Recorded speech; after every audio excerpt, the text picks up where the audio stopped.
तो आइए शुरू करते हैं आज की किताब को, जिसका नाम है duct tape marketing, the world's most practical small business marketing guide, जिसे लिखा है जॉन जेन्स ने। तो आइए जानते हैं, क्या आप इस तरीके से मार्केटिंग करना सीखना चाहते हैं कि आपकी मार्केटिंग बस कस्टमर के दिमाग में चिपक जाए, एक टेप की तरह आपका छोटा सा बिजनेस बहुत बड़ा हो जाए? क्या इसके बारे में जानना चाहेंगे? तो एग्जैक्टली ये बिल्कुल सही बुक है।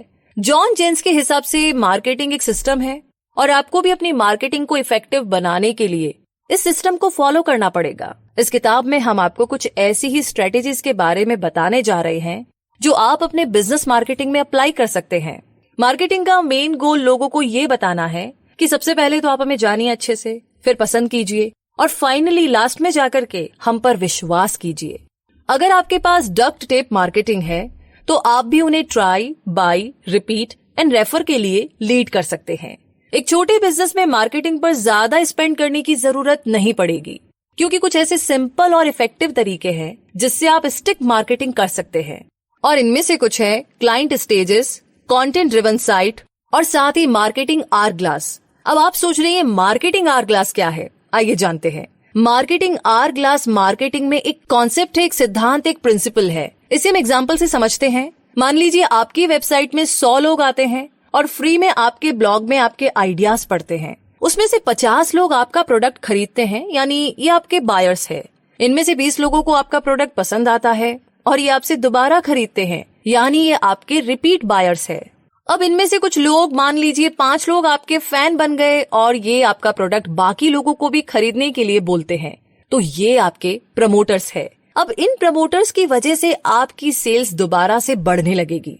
अगर आप इन नंबर्स को ड्रॉ करोगे तो वो एक आवर ग्लास की तरह दिखाई देगा, यानी जिसे हिंदी में बालू घड़ी या रेत घड़ी भी बोलते हैं, जिसमें से रेत एक हिस्से से दूसरे हिस्से में जाती थी। तो बहुत पुराने टाइम में हम इसे टाइम को मेजर करने के लिए रखते थे, तो इसे ही कहते हैं मार्केटिंग आवर ग्लास। तो इन सभी कॉन्सेप्ट्स के बारे में आप इस समरी में बाद में जानेंगे, लेकिन सबसे पहले हम जानते हैं स्ट्रेटेजी बिफोर टैक्टिस के बारे में। मार्केटिंग स्ट्रेटेजी और मार्केटिंग टैक्टिस के बीच एक डिफरेंस है। स्ट्रेटेजी टैक्टिस के पीछे की अंडरलाइंग प्रिंसिपल को रेफर करती है। किसी भी बिजनेस टैक्टिक पर काम करने से पहले आपको अपनी स्ट्रेटेजी बनानी पड़ेगी।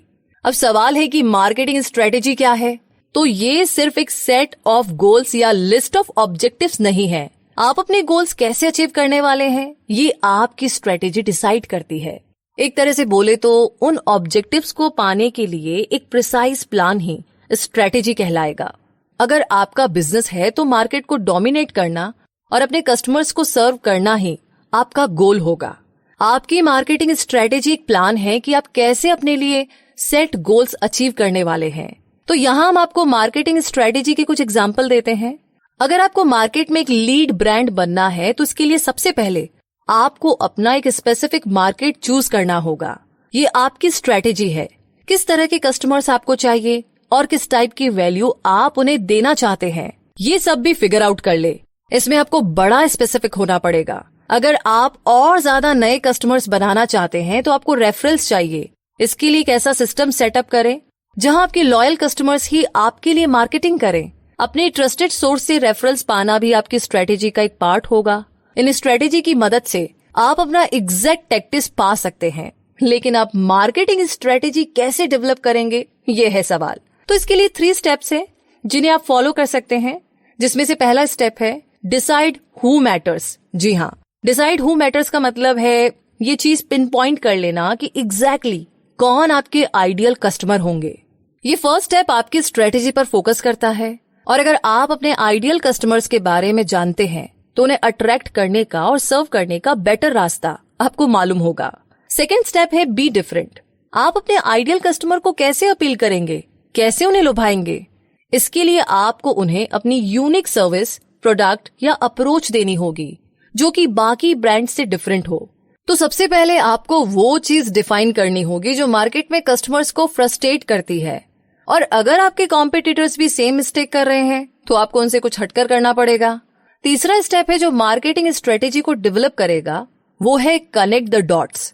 ये बहुत जरूरी है कि इस स्टेज में आप कॉन्सेप्ट ऑफ आइडियल क्लाइंट और कोर डिफरेंस को कंबाइन करें।